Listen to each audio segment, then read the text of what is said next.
The Denton community is really creative. Artists around town choose to display their art in many sorts of ways. The month of April is Alcohol Awareness Month. That means increase in MAD's Power to Parent program. But what is the best way to prevent drunk driving? Y bueno, dice la señora Hernández que tienen solo 5 días para poder registrarse. The next time you're driving, be sure to remember that it's now illegal in Texas to text and drive.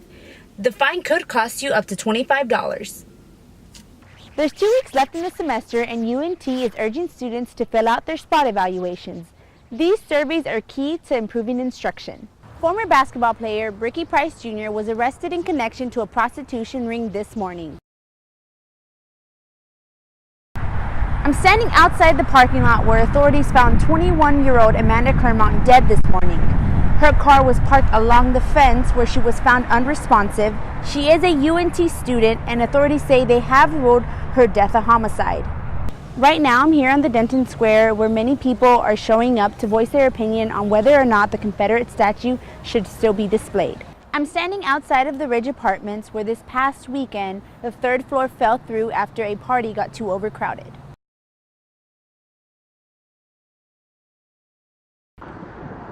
Three years ago, Maria Ubaldo and her family were on their way home when a drunk driver crashed into their vehicle.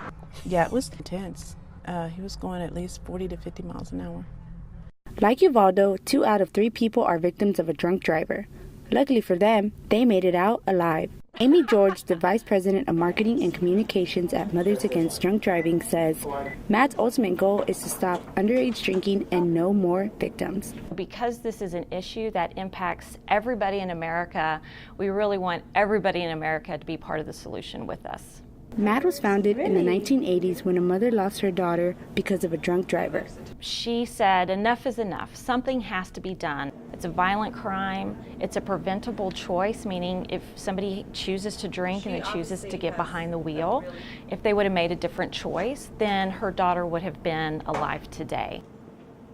MAD has been able to reduce deaths by 53%, saved 350,000 lives, and served over 820,000 victims.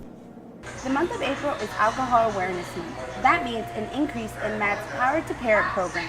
But what is the best way to prevent drunk driving? In many cases, friends just assign a designated driver to stay sober and drive everyone home safely.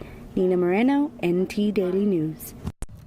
Former UNT student Ashley Weston is a graphic designer and makeup connoisseur. It would appear Weston lives a perfectly normal life. But Weston is nearly legally blind. At 17, she was diagnosed with Stargardt's. Stargardt's is a condition that prevents the central vision to work. That means any details, contrast, or ability to see faces clearly is hard for her to see. Patients with Stargardt's needs it to be larger so that they can see a bigger image on the area of retina that's been already damaged. Although Weston isn't able to see with her central vision, she has adapted very well to using her peripherals. The typical stigma people have with this, with being blind, is they imagine a white cane, glasses, kind of dark glasses, can't see anything kind of thing. And that's total blindness, and that does exist, but there are forms of blindness that exist in other ways like mine. But seeing hasn't always been easy. Ashley remembers in high school when her teachers had to accommodate her by using size 24 font. But now, at work, she's able to use a new software called Zoom Text in order to see. As far as Weston's future, she hopes to continue blossoming in her career, with or without vision. Nina Moreno, NT Daily News. My husband and I are high school sweethearts. We both went to Louisville High School, just up the street. Randy and Rhonda Owens are the owners of not one, but 2 local businesses in the Louisville area. We shared a love of antiques. We've always done that. Even dating, we would go shop for antiques rather than go to a movie or something.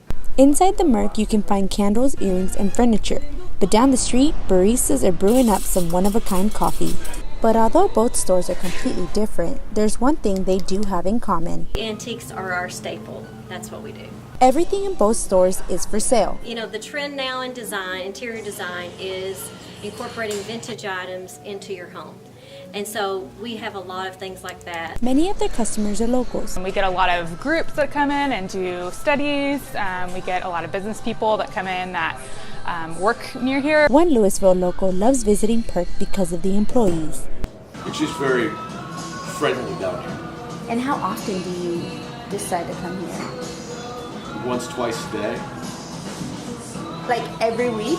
Yeah. Over the next 6 months, Rhonda Owens and her husband said that they're going to be working on their next big project. The Merc will soon be next door to their coffee shop. We love the businesses, and they're just like part of us. It's not just something that we separate ourselves from. So if you have a passion for old treasures or craving some homemade coffee, be sure to visit Old Town Louisville.